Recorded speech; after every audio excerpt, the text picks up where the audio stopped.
tahun 2018 kita mulai menjalankan transformasi secara corporate, dibarengi juga dengan specifically kita melakukan transformasi di bidang human resources, human capital, di mana kalau kita lihat sebelah kiri roadmap-nya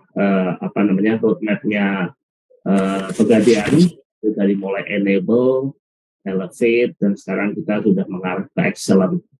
Nah, tahun 2022-2023 ini memang sebuah landasan yang cukup kuat bagi kami untuk kita tidak hanya kita jam, tapi kita juga melakukan sprint.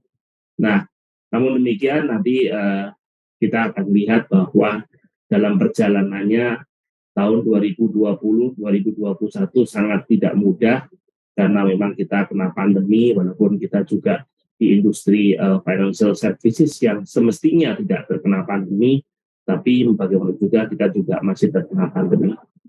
Di sebelah kanan saya sampaikan bahwa sebenarnya dari turunan roadmap itu kita punya grand strategi, di mana salah satu grand strategi kita yang paling kuat dan juga kita pegang sampai saat ini, kita jalankan terus sampai saat ini, khususnya sebagai landasan kita melakukan HR transformation adalah groom talent. Kita punya target bagaimana kita menggroom teman-teman milenial. Saat ini kami punya sekitar hampir 73% karyawan Pegadaian itu milenial. Jadi kalau memang Pegadaian dikenal sebagai perusahaan yang tua, 121 tahun, berdiri sejak tahun 1901. Namun demikian, alhamdulillah selama 3-4 tahun terakhir, karyawan kami sudah 73% milenial. Nah, ini juga satu kalau dibilang bonus demografi bagi Pegadaian, karena kita punya karyawan yang hampir keseluruhan adalah milenial. Ada beberapa gap memang, namun demikian kita berusaha untuk memenuhi dan menutupi gap itu sehingga kita menjadi lebih baik di kemudian hari. Sebagai contoh transformasi kami adalah kita bisa lihat di akhir tahun 2021 outstanding loan 54,1 triliun, kemudian dengan net profit 2,4 triliun, customer kita masih yang aktif 6,6 juta, dan juga nilai engagement karyawan 8,12. Sebenarnya di tahun 2021 kita punya beberapa strategi tahun 2020 kita punya beberapa strategi yang kita bangun untuk menaikkan OSL, untuk menaikkan nasabah, dan juga menaikkan net profit. Namun demikian, Maret 2020 karena pandemi, akhirnya kita merubah desain HR strategi, kita mengubah desain HR fokus yang awalnya kita lebih fokus kepada HR strategi based on HR proses, jadi mulai dari onboarding, kemudian recruitment, training development, talent management, dan sebagainya. Namun di Maret 2020 kita mengubah strategi kita langsung ke dalam tiga pilar besar sebenarnya, yaitu employee well-being, managing sustainability, dan juga managing productivity. Nah, kalau tergambar di dalam paparan kami adalah awalnya ketika kita bicara employee well-being, maka kita bicara bagaimana kita meredefine organisasi, karena memang pada saat itu kita tidak ingin karyawan itu terpapar cukup besar di COVID-19, namun demikian kita juga harus menyelamatkan karyawan yang jumlahnya 14.000 seluruh Indonesia itu menjadi karyawan yang sehat, mereka dapat bekerja dengan baik.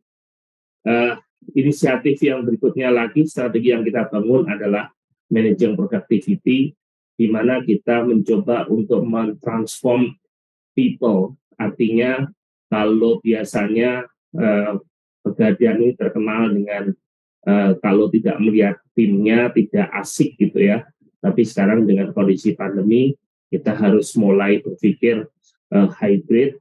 Kita sudah harus memikirkan karyawan untuk tidak bekerja langsung dari kantor, namun demikian productivity tetap kita jaga. Nah, oleh sebab itu banyak sekali inisiatif yang kita lakukan. Dan yang ketiga adalah bagaimana kita men-sustain bisnis dengan kita membangun database yang lebih baik, data driven sebagai pengambilan keputusan yang lebih baik untuk meningkatkan bisnis performance di tahun 2020 dan tahun 2021. Nah, di sebelah kanan kalau kita lihat bahwa beberapa inisiatif yang kita lakukan termasuk juga kita melakukan hybrid works, kita pakai beberapa aset fasilitas pegadian yang ada di seluruh Indonesia untuk mendekatkan karyawan dengan tempat bekerja sehingga karyawan tidak perlu harus datang ke kantor namun bisa bekerja dengan satelit office yang kita bangun. Kemudian kita juga mempercepat proses talent development, talent mapping sehingga kita bisa membangun piramida karyawan yang lebih baik, kita bangun di talent yang lebih baik. Nah, yang nomor 3 memang tadi sudah sampaikan bahwa well-being ini sangat penting. Well-being menjadi key metrics, well-being menjadi key activity utama sejak Maret 2020 sampai hari ini. Hari ini kami masih ada beberapa karyawan yang memang terpapar dengan COVID, namun demikian kita sudah dengan mudah untuk men-tackle-nya.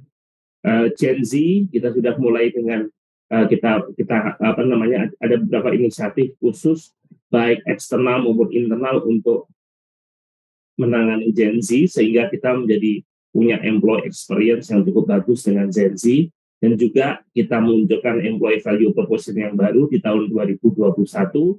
Nah, dari beberapa aktivitas kunci yang ada di HR khususnya selama pandemi, maka kita bisa lihat performance tahun 2022 walaupun baru di bulan Juni sudah kelihatannya sudah membaik. Kita akan terus berupaya di tahun 2022 ini menjadi lebih baik, mungkin insya Allah lebih baik dibanding tahun 2021.